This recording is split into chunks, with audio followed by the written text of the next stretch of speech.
Stockholm International Peace Research Institute 2026 వార్షిక నివేదికలలో భారత్ కు సంబంధించి వెల్లడైన అంశాలపై పాకిస్తాన్ స్పందించింది. 2026 జూన్ నెలలో విడుదలైన SIPRI నివేదిక ప్రకారం భారత్ తన వద్ద ఉన్న మొత్తం 190 అణు ఆయుధాల్లో 12 అణు ఆయుధాలు ఆపరేషన్ డిప్లాయ్మెంట్ లో ఉంచినట్లుగా అంచనా వేసింది.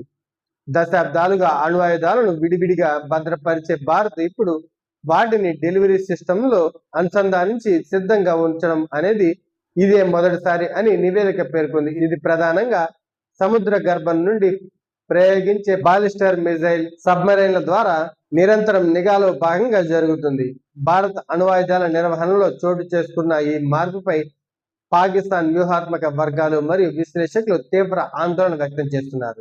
భారత్ తన అణ్వాయుధాలను యుద్ధానికి సిద్ధంగా ఉంచడం వల్ల దక్షిణాసియాలో ఉన్న వ్యూహాత్మక సమతుల్యత దెబ్బతింటుందని పాకిస్తాన్ భావిస్తుంది.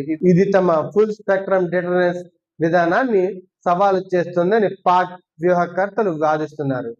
అణ్వాయుధాలు డెలివరీ సిస్టంలకు అనుసంధానించడం ద్వారా భారత్ తన పాత విధానమైన నో ఫస్ట్ యూజ్ కి కట్టుబడి ఉండడంలో సందేహాలు తలెత్తుతాయని పాక్ వర్గాలు ఆరోపిస్తున్నాయి. ఈ పరిణామాలు ఆ ప్రాంతం ఆయుధ పోటీని పెంచుతాయని, దీనివల్ల పొరపాటున జరిగే దాడులు లేదా ప్రమాదాల ముప్పు పెరుగుతోందని పాక్ విశ్లేషకులు హెచ్చరిస్తున్నారు.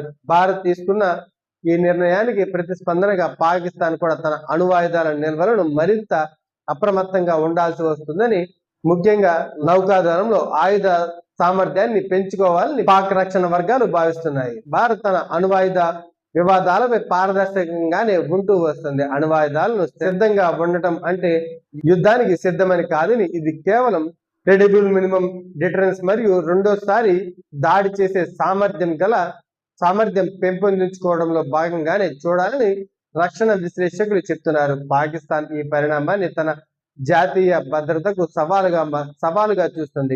ఈ నివేదిక నేపథ్యంలో ఇరు దేశాల మధ్య అణస్థిరతపై చర్చలు, దౌత్యపరమైన సంప్రదింపులు జరగాల్సిన అవసరం ఉందని పలువురు అంతర్జాతీయ నిపుణులు అభిప్రాయపడుతున్నారు.